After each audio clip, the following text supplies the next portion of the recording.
sports has changed my life since I started playing them. Up until about 5th grade, I wasn't involved in any other activities, so I didn't really know anybody outside of my class, so I had like 2 friends, and it changed every year. But when I started playing sports is when I started making some of my best friendships.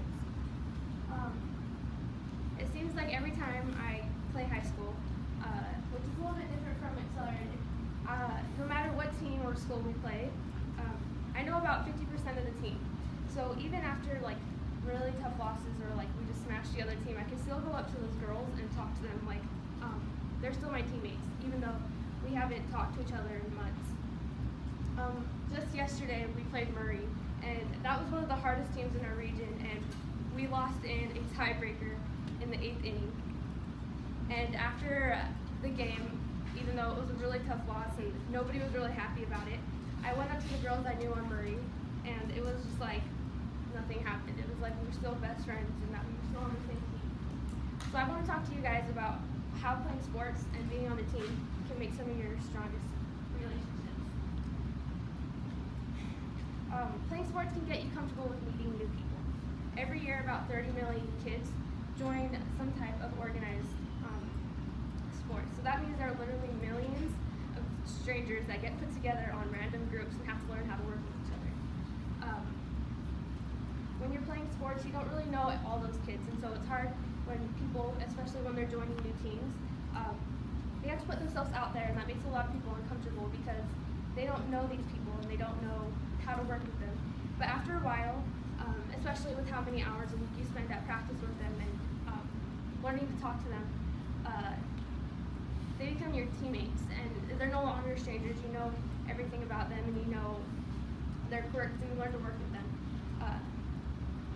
And even though you were strangers before, it gives you something in common. That thing that you have in common is the passion for your sport. So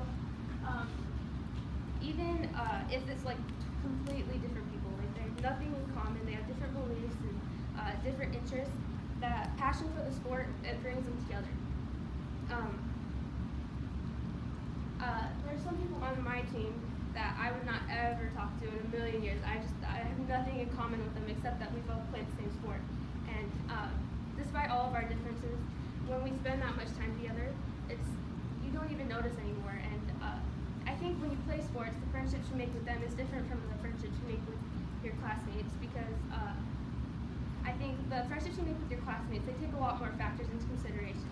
But when you're playing, making friendships with the kids on your teams, they're not thinking about how much money your parents make or what clothes you wear. They're just thinking about who you are as a teammate. And so as long as you pick them up and pick each other up, that's the only thing they're going to worry about. The friendships that you make through sports are also going to be stronger, because a team cannot be strong without communication, trust, and being able to rely on each other and being honest. But I think since we put so much credit on that when we're playing sports, it carries over into real life. So even if you're not on the field with them, you're still going to be able to talk to them. You're still going to be honest with them. Like, you're not going to lie to them like you would lie to some of your friendships that you make through school, because you just have that much more faith in each other. And so even though a lot of you guys are probably in your last years of high school, I encourage you to put yourself out there and try a new sport, because until you've done that, I don't think you realize like the friendships that you make through sports, they last so much longer than the friendships, because I can go months without talking to these people, or like I've even gone years without talking to some girls. There's a girl in Texas that I still talk to on Twitter, and I haven't seen her in 3 years, and I haven't played with her since my very first year of softball. But I think once you put yourself out there and you do that, then you realize that how different